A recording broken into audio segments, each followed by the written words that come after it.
Manila, the national capital for business, economics, and politics. And in Manila, where you can see different historical sites, such as the famous Intramuros, the national museums, and also located in Manila, the oldest Chinatown in the world. Welcome to Pacu Park. Ang Pacu Park ay isang parke at sementeryo na itinatag noong 1820 sa panahon ng mga Kastila. Sa Pacu Park makikita ang dating mga labi ng ating ninuno. Alam nyo ba na dito unang inilibing ang pambansang bayani ng Pilipinas na si Dr. Jose P. Rizal noong 1896 hanggang 1912 bago pa man siya ilipat sa Rizal Park. Makikita rin ang makasaysayang arkitektura ng mga simbahan na natiling patotoo sa kasaysayan ng kolonyalismo. Mayroon din itong pintoreskong hardin para sa mga nais bumisita at nais magpahinga at nais magmasid sa kultura ng kasaysayan. Ang Pambansang Museo sa Pilipinas. Isa dito ang institusyon ng fine arts, tagapangalaga ng gawa ng sining ng mamamayang Pilipino. Bubungad sa atin ang tanda ng kasaysayan ng pagkakatatag ng Pambansang Museo. Latandaan ang karapatang bumoto at makiisa sa panlipunan at pampolitika ng mga Pilipino. Mga gawang sining ng mga Pilipino tulad ng pinta ni Felix Hidalgo at panduna na nagpapahiwatig sa sitwasyon ng mga Pilipino noong panahon ng Kastila. Ang Mother and Child na ipininta ng kauna-unahang pambansang alagad ng sining na si Fernando Amorsolo. Alamin pa ang ibang gawang sining ng mga Pilipino, punta na sa Pambansang Museo ng Fine Arts. Pumunta naman sa National Museum of Anthropology, tagapangalaga ng espesimen, kultural at makasaysayang artifact at ang likas kasaysayan ng Pilipinas. Bale-balete na malikhaing gawa mula sa mga water plastic. Bale-bale, ifugao traditional house. Ayanga imayayaw, ifagaw. Matatagpuan sa section ito ang Doktrina Kristiyana, Laguna Copper-based inscription at iba pang sulatin ng Filipino. Dito naman sa prehistoric cave, sa mga pinaka-famous na jar kapag pag-uusapan ng history is ang manunggol jar, isa sa representation ng paniniwala ng mga tao sa life after death. Natagpuan itong manunggol jar sa kuweba ng Tabuan sa Palawan. Parte ng katabuhan mula sa panahon ng Neolitiko, ebidensya ng sinakay na sibilisasyon sa Pilipinas. Ang earthenware vessels and pots ay ginamit din para sa libing. Ginamit rin ito sa mga ritualistic at seremonyal na kaganapan na nauunay sa libing. Welcome to the National Museum of Anthropology!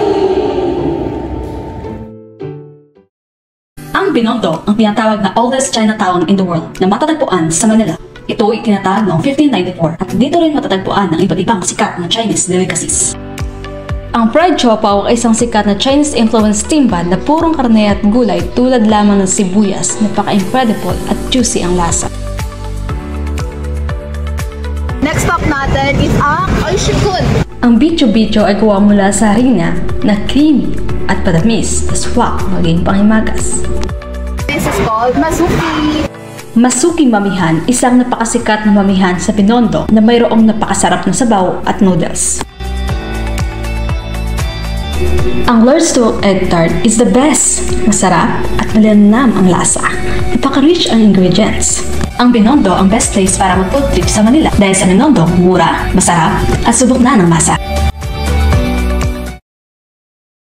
Welcome to the Walled City of Manila.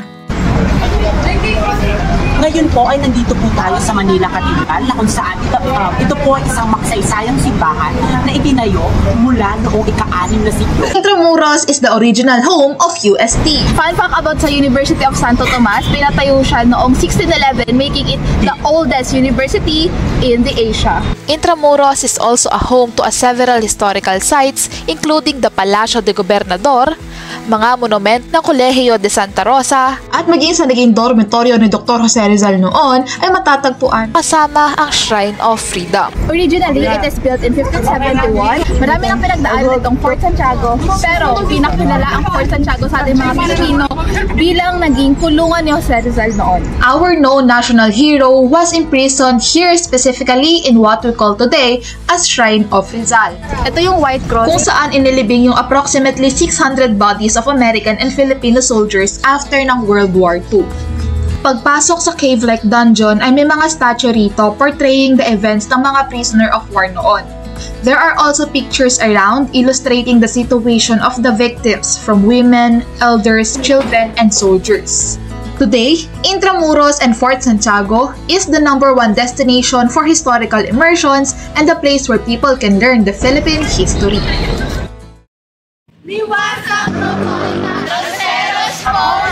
Berlin Wall debris, tortilla ng Ngayong araw ay nandito tayo sa estatwa ni Emilio Jacinto. Ang monumento ay itinatag noong 1960 bilang pagpupugay sa kanyang mahalagang papel sa Katipunan.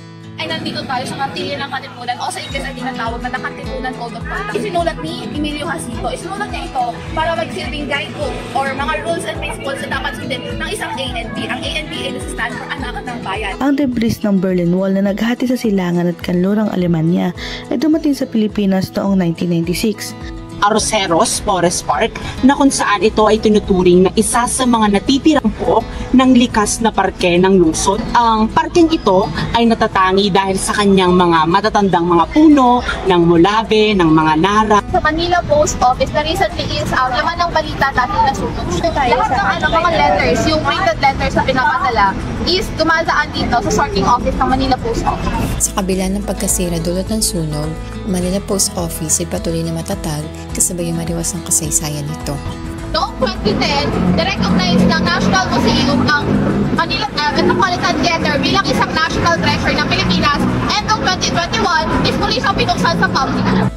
Itong liwasang Bonifacio, nakikita natin sa likod ngayon, is ipinangalan siya walang iba kundi sa ama ng Katipunan na si Andres Bonifacio. Ang monumento ni Bonifacio ay nagsasalaysay na makabuluhang pangyayari sa nakaraan na dapat mabatid ng bawat Pilipino. The Luneta Park is built to commemorate the memory of Jose Rizal. Naaalala niyo pa ba kung saan pinatay ang 3 paring martir noong 1872? Dito matagpuan kung saan pinatay ang Gumbursa, sina Father Jose Burgos, Mariano Gomez at Jacinto Zamora. Jose Rizal was executed on December 30, 1896 at 7:03 in the morning. Ngayon ay nandito tayo sa Rizal Park na kung saan ito ay dating tinatawag na Bagong Bayan. Rizal Monument is a 14-meter high monument and was dubbed into Moto Stella, which means guiding star. Chinese Garden was built in 1967 to commemorate the friendship between China and Philippines. Inside the garden, you can see different kinds of rocks, trees, and etc. Inside the Japanese garden, you can see a lot of trees, ornamental plants, stone lanterns, a lagoon, and Japanese-inspired bridges. Ang historical immersion na aming isinagawa ay isang napakagandang karanasan. Ang bawat lugar na aming pinuntahan ay nagbigay sa akin ng iba't ibang kaalaman. Ang pagpunta sa mga lugar na ito ay matatawag kong core memory dahil marami dito ay unang beses ko pa lamang napuntahan o bago sa akin. At isa pa, marami akong kaalaman na nakalap sa aming bawat paglalakbay sa mga lugar na ito. At bilang isang kabataan, dapat na alam tayo, alamin ang ating kasaysayan. At magbigay pugay sa ating mga bayani na tayo ay naging malaya. It is a great way for me to learn and identify about our past and the significant events that have shaped our society. And there are a lot of tourist spots inside the Manila, not just beyond the Chinatown, Intramuros, and Luneta Park. I feel like I was back in 1571 when Miguel Lopez de Legazpi ordered to build Intramuros and Fort Santiago and serve as the political and military base of Spaniards. Going through historical immersions, it made learning Philippine history more fun and more interesting. Hindi boring ang kasaysayan.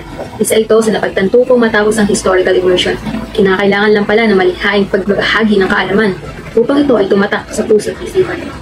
Sa makatuwid, ipinakita ng historical immersion sa atin ang makabuluhang kasaysayan ng ating kultura, pagkakakilanlan at pagpapatotoo sa tunay na realidad ng mundo. Naging daan ito sa bawat isa upang mulatin, palawakin at damhin natin ang makasaysayang paglalakbay sa Manila.